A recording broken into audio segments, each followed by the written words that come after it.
Is this thing on?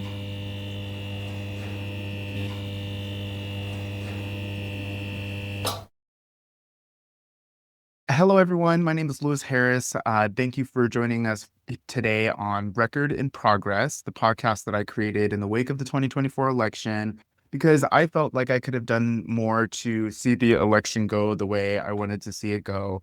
And the purpose of the podcast is to bring different perspectives, ideas, narratives, and stories to create some mutual understanding and to hopefully create a path towards a unified society that is better for all of us. So I am very lucky to be joined by a friend that has known me a little too long. No, I'm just kidding. That has known me for a while since I think middle school. Yeah, was it before middle school? It's been a minute. It wasn't before middle school because I didn't move to Marysville till middle school, but it's been a while, man. Been since middle school, which is a long time. I am 37 years old. She is, of course, a young 24-year-old who buys time. No, I'm just kidding. I was always taught never to do age with a woman. So Which I totally respect and love, but I have to say, my 30s have kicked so much ass that I'm so happy to be 37. I would never want to be in my 20s. I know, me neither. It's like I can hardly do anything. I don't even know what's going on in my 20s. Yeah, for real. You don't even know who you are in your 20s. So, okay, thank you for joining. Could you introduce yourself? Yeah, so my name is Karcy Lawson, and I think your next question is how I identify. Yeah, and there's no prescription on that. Yeah, So, yeah. however you identify, please. Yeah. So I think the kids call it a cis white female. Yeah. And I live in Colorado, in the Denver area. Excellent. Yeah. That's great. And so, what do you do? I work for a general contractor and I do a mix of marketing and accounting and photography and client satisfaction. And I'm on the leadership team there. So it's a small company. So it gives me a lot of opportunity to just try everything. So, question, construction company. So, like contractor. So, is it like residential, commercial, or do you all Yeah, do we all of do. it? Yeah, we do outdoor living. So we do like decks and pergolas and patio covers and all that stuff. Oh, okay. You and I might Yeah. have to have a separate conversation. I have a friend who does cable railing, and I'll cut I this out. saw your post. Yeah, I know. And don't cut it out. It's great. Yes, Fun. My ears perked up when I never thought in my life my ears would perk up hearing the words cable railing, but this is where we are. that's great. That's how you're a professional. Every right word. You get excited about these things. Outdoor living, which is great. I'm a Yeah. big fan of make your home your sanctuary. So, like, Yeah, me you know what I mean? too. We love doing that for people. And in Colorado, it's like, what better place, honestly? Awesome. So here's the next question is what is a credential that you use most often to sell yourself on job applications? Probably my photography skills. I've done a lot with that in my life. And so I think that's probably what I would use to sell myself. But I think, if I'm being honest, a part of me has always just hoped I could just get in the door and then just charm them with my personality. It's been like my tactics. So Yeah. That's excellent. That's I excellent. think that Charlie, goes pretty far. Yeah. it does. It really does in this world. For any folks who are entering into the job market, any young folks who are graduating high school who might be listening to this, know how to deal with people. It matters. It will take you Yes. very far in this world. So, Yeah. Yeah. And listen to people when they talk. Listen. I think that's such a big skill, right? Listening to be curious and not listening to respond. I think that has been a full lesson in my life to yeah. get. That's so great. Yes, there's a lot to unpack there because you and I had a pre-conversation before you agreed to come on, which I really am thankful we had that conversation. Me too. But there's a humanist piece to all of this political stuff, and that's one of the outcomes I'm hoping of this podcast is that by sharing different perspectives, narratives, and stories, like we see that we are all, and one of those things that I believe is like the ability to navigate society and the world. Sure, we get some information from our parents and from school and stuff, but there's a lot of things that if our parents don't have a comprehensive view of the world, like we might miss some stuff. I know that just speaking from my own experience, and I hate to throw my parents under the bus on this, but I didn't get any financial literacy. I got like I No, didn't know I about. love that. I'm saying I always think of that meme. Have you seen it where it's like, I don't know anything about credit cards or taxes, but good thing I learned how to square dance. and you were in the same school system, so you remember the square dancing. We all did it. I know. It's so backwards. Yeah. So the hashtag, this podcast is starting political, but I Yeah. really want it to be broad, to really speak to the issues of us as a species right now. And obviously, we're centered in American politics right now, but there's so much to unpack. So, Oh, yeah. and speaking to that, let's get to the first question. That's a meaty question, if you will, is how did Cool. you vote in the 2024 presidential election? I voted for Kamala and Tim Walz. That was a pretty easy decision for me personally. Yeah. Okay. What are three feelings you have about the results of the 2024 presidential election? Well, so I think I told you this when we were talking, but I chose to opt out of the push and pull of the election night. I went to bed early and read and just tried to zone out. There was something about feeling like I was like a pawn in this game that I just didn't want to play. Yeah. So I woke up the next morning and first thing I did was check the results and Trump won. And I cried. I'll be real. I bawled for about half an hour. I was really upset. And my son came out and saw me crying. And it was just one of those moments, like as a parent, where you're like, how do I explain this? How do I explain how I'm feeling? 'Cause it's so intense. And he's 9. He doesn't really know much about the world yet. So I just told him, I was like, I feel really emotional for the things. And I guess that brings me to my first feelings was surprise. I think my first one was surprise. I don't think I really let myself believe that it was going to go that way. So that was the first one. I think the second one was fear. I think I felt really afraid of the consequences, not necessarily for me. Like, I'm a middle-aged white woman. I'm done having children. Like, I'm born in this country. So there's a lot of ways that this doesn't affect me Yeah. necessarily. I just was so emotional for the women that were going to need medical care and what just the ugliness that I felt like we were going to have to see. And I was really hoping we weren't going to have to see it. So in that moment, I just let myself sort of feel all of that. And I think I needed to. I think it was grief. I think there was a good period of grief that I had to and in some ways I'm still working through. And then the third one, I guess, was like empowerment. I just felt empowered. I was like, okay, so this is what the country has decided. I'm one person, but I'm more fired up than ever to be the light to the people around me and to spread this message of humanity just as you are doing. And I can't thank you enough for doing all the work you're doing. Like, it's so amazing. Seriously, you're such a rock star. But in my own ways, figuring out how to help, and in my own ways, figuring out how to make a difference. Yeah.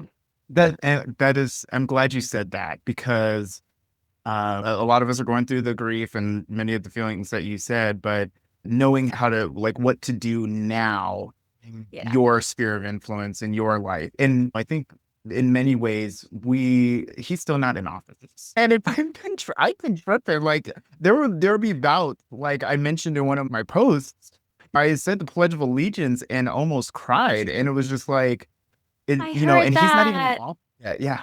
I It was just, know. I read that post of yours, and honestly, it was so. No, I love it. I love all your posts. I really do. I think you wear your heart on your sleeve with this stuff, and that's a hard thing to do. It's a vulnerable place to be. So I thank you for doing that. I actually, funny enough, I feel really similarly about the flag. okay. Which is funny. I see the American flag, and for some reason, somehow the Republican Party it is what it is. I'm not judging it. It's just, I notice this in myself. I see the flag, and it reminds me of the Republican Party now. And I think that's really crazy, right? Oh, I know. okay. I know it's nuts, but that's how I feel. I see the American flag, and I feel like somehow it's become a prop in that media campaign. And it's a huge statement about the country, frankly, and about people being able to use media to even subconsciously. No, say that. No, that's great because, like, one, you're right. And I've talked to political insiders, if you will, and the messaging from both the parties, Democrat and Republican, Republicans did a really good job of like almost institutionalizing the American flag as their messaging. And it's like, Right. the American flag belongs to all of us, so like straight up. But Yeah. but you're right, and you're in media, so you understand the importance of messaging. You understand imagery and all that stuff.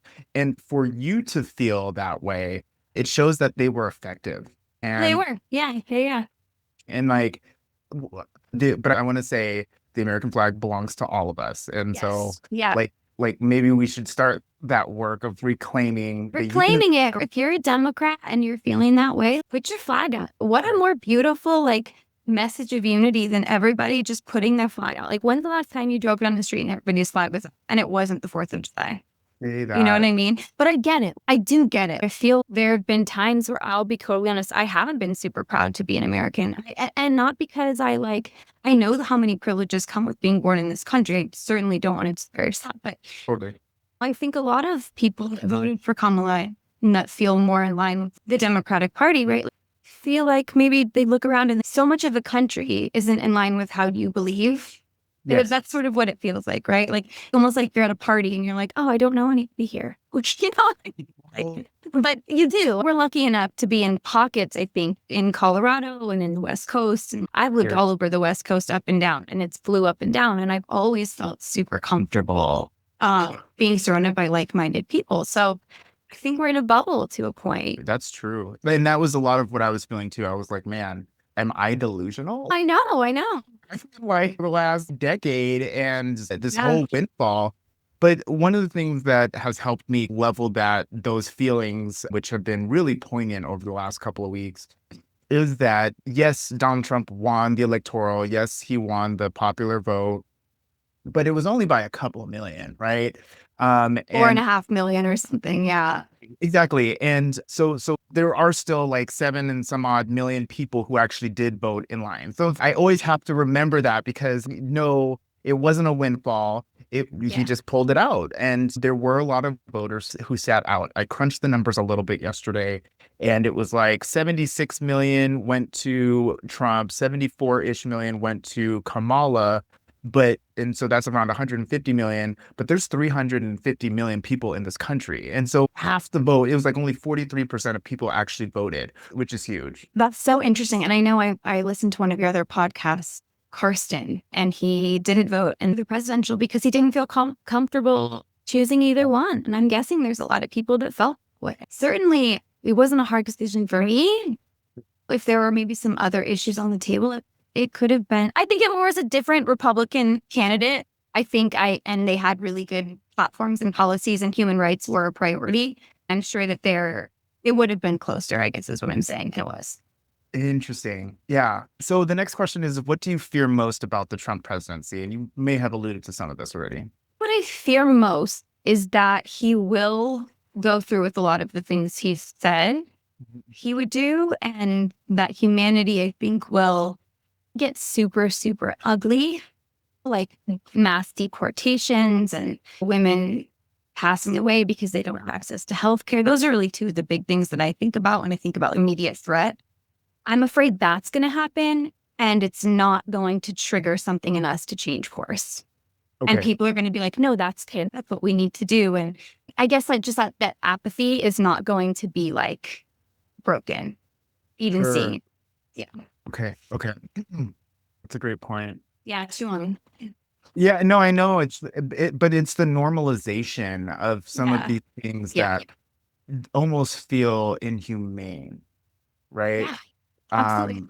That is scary. That is scary. Yeah, I don't know. I need to talk to more Trumpers, more people who voted for Trump, because I'm still trying to figure out, like, do they care about other people? And where does that line go for? I just don't know. A great question. I really encourage you to do that. Yeah. To get more people that voted for Trump, because it's like I said, we're in a bubble. I Yeah. certainly do know some people that voted for Trump. Not to go off on a tangent, but like I know that a lot of people are right now cutting those people out of their lives. Yeah. And I get it. I do get it. There certainly is like a boundary that feels like it's been crossed morally. Right. And I think people are sensitive to that. And I'm not saying if that's your choice, I think that's great. But for me personally, I've found that cutting people out, I might not want to see their content necessarily all the time because it's polarizing, and that in general, I think is really unhealthy. Yeah. But you're never going to be able to have a forum to talk about things in a way that's respectful and healthy and understanding if we just cut everybody out. Say that. You know what I mean? If we're just really keeping ourselves in a bigger bubble, essentially by cutting out people. And I personally don't think that's the best way to bridge humanity is by closing off the people that think differently than you do. And that has been a large reaction, and I'm guilty of it. And my justification is like, you're disturbing my peace, or you're, Totally. um, and you're right. You're absolutely right. If we do that, we're not going to be able to solve issues, right? Because we're missing half of the argument. Very true. So the next question: Mhm. what do you hope most about the next Trump presidency? What do I hope most? I guess I hope most that he doesn't do all the things he said. But at the same time, I don't know. I just have a lot of trust in the universe personally. I think that maybe we have to go through some of this like dark stuff to see it.